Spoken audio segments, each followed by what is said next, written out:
देखिए, खुफिया एजेंसियों की दुनिया में ना कुछ लड़ाइयाँ पर्दे के पीछे लड़ी जाती हैं और कुछ ऑपरेशन ऐसे होते हैं जो इतिहास बदल देते हैं।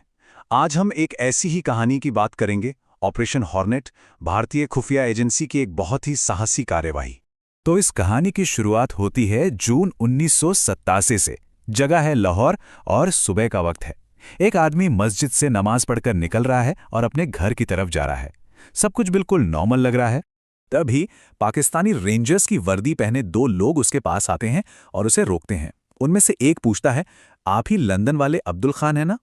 जैसे ही वो आदमी हाँ में सिर हिलाता है, दोनों अचानक अपनी पिस्तौल निकालते हैं और एक के बाद एक कई गोलियां उस पर दाग देते हैं। कुछ ही सेकंड्स में वो आदमी जमीन पर ढेर हो जाता है। यही तो सबसे बड़ा सवाल है ना, कि आखिर भारतीय एजेंट्स ने पाकिस्तान के इतने अंदर जाकर दिन दहाड़े इस तरह के ऑपरेशन को अंजाम दिया, तो दिया कैसे? तो इस हिट को समझने के लिए हमें थोड़ा पीछे जाना होगा, 3 साल पीछे, जहां से इस पूरे नेटवर्क की कहानी शुरू हुई थी। ये कहानी सिर्फ एक हत्या की नहीं है, बल्कि एक ऐसे खतरनाक आतंकी नेटवर्क की है जो लंदन से ऑपरेट हो रहा था। तो चलते हैं नवंबर 1984, पेरिस। यहाँ एंट्री होती है हमारे पहले किरदार की, रॉ के एक अंडरकवर एजेंट संजीव जिंदल। वो ब्रिटिश इमिग्रेशन के अपने कॉन्टैक्ट क्लार्क ली से मिली इंटेलिजेंस को जोड़कर देख रहे हैं। और क्लार्क की रिपोर्ट से ना कुछ नाम बार बार उभर कर आ रहे थे। अब्दुल खान, एक आईएसआई हैंडलर, बीएन संधू, एक खालिस्तानी ऑपरेटिव, अवतार सेठी जो कैलिफोर्निया से पैसा भेज रहा था, और हरबख्श सिंह जो जमीन पर हमले करवाता था। ये वो 4 लोग थे जिन्हें रॉ को हर हाल में रोकना था। इस पूरे नेटवर्क में अब्दुल खान का रोल सबसे बड़ा था।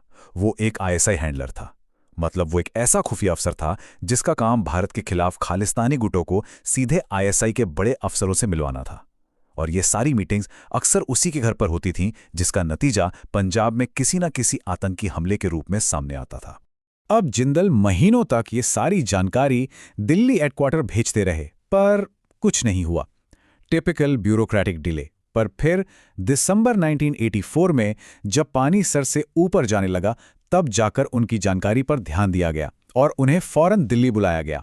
दिल्ली पहुंचकर जिंदल सीधे अपने सीनियर ऑफिसर अनुज भारद्वाज से मिले और उन्होंने साफ साफ कहा, सर, हमें किसी भी कीमत पर बीएन संधू को पकड़ना ही होगा। उन्होंने ये भी बताया कि खुद आईएसआई चीफ अख्तर अब्दुल रहमान इस पूरे ऑपरेशन को देख रहा है। अनुज भारद्वाज को मिशन की गंभीरता समझ में आ गई और उन्होंने इसे हरी झंडी दे दी। मिशन को कोडनेम दिया गया ऑपरेशन हॉर्नेट, और प्लान बिल्कुल सीधा था।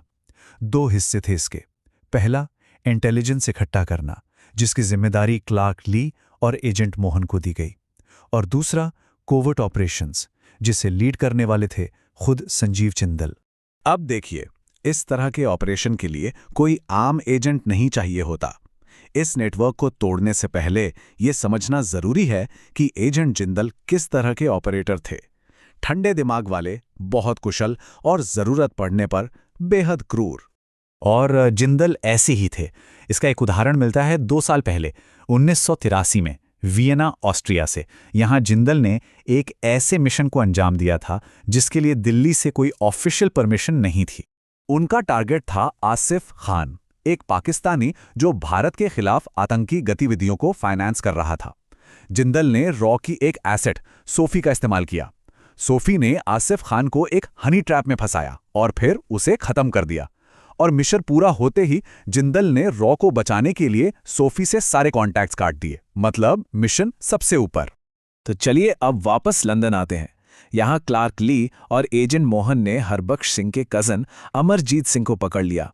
एक तरफ मोहन ने उसे धमकाया, तो दूसरी तरफ क्लार्क ने उसे एक डील ऑफर की कि हमारी मदद करो तो हम तुम्हारी मदद करेंगे। ये गुड कॉप बैड कॉप वाली टैक्टिक काम कर गई और अमरजीत उनका इन्फॉर्मर बन गया।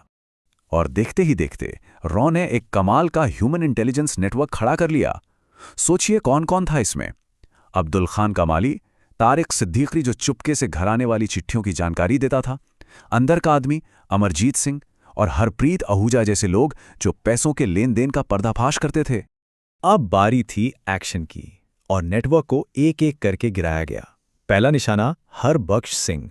अगस्त 1985 पाकिस्तान के एक हाईवे पर एक प्लान्ड कार एक्सीडेंट में उसका काम तमाम। फिर मार्च 1986 में फाइनेंसियर अवतार सेठी को कैलिफोर्निया में सबूतों के साथ पकड़ा गया और उसे रॉ का एसेट बनने पर मजबूर किया गया।